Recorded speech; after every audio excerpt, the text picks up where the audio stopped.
সুবাহ আলম, এই মহিলা জামাই মারা যাওয়ার পরে মহিলা সাইকো হয়ে গেছে, মানে আমার জামাই মারা যাওয়ার পরে আমি সাইকো হয়ে গেছি। হ্যাঁ, তো আমাকে সুস্থ করার জন্য আপনার জামাইকে লাগবে, পাঠাই দেন না আপনার জামাইকে আমার কাছে। আমার জামাই মারা যাওয়ার পরে আমি আসলে সাইকো হয়ে গেছি, এখন আমি সুস্থ হওয়ার জন্য আপনার জামাইকে লাগবে, দিবেন আপনার জামাইকে, পাঠাই দেন। আমার বাসায় কতদিন কাজ টাজ করুক, আপনার জামাইকে লাগবে আমি সুস্থ হওয়ার জন্য। আপনার বাপরেও পাঠাইতে পারেন, আপনার মারে ছাড়াই আপনার বাপরে পাঠাই দিতে পারেন, কোনো অসুবিধা নেই, আপনার আব্বাকেও পাঠাই দিতে পারেন। আপনার সাথে আমার জন্য এত মায়া লাগতেছে, আমি সাইকো হয়ে গেছি আমার জামাই মারা যাওয়ার পরে। আসলে এত আমার জামাই মারা গেছে, আমার তো এই শোক সইতে সইতে আমি তো সাইকো হয়ে যাওয়ারই কথা। তো আমার না ভালো হওয়ার জন্য আপনার জামাইরে লাগবে। আবার আপনার আব্বারেও পাঠাইতে পারেন, আবার আপনিও আমার বাসায় কাজের মেয়ে হিসেবে জয়েন করতে পারেন।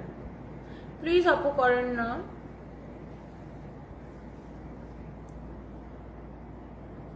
কত চিন্তা ভাবনা করে ওনারা আমাকে নিয়ে, কত বড় মন আপনার, সারাদিন আমাকে নিয়ে চিন্তা করেন।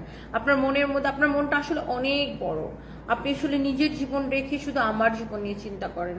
তাহলে একটা কাজ করেন, আপনার মনটা তো অনেক বড়, তাহলে আপনার জামাইকেও আমার কাছে পাঠাই দেন, ওকে ডার্লিং।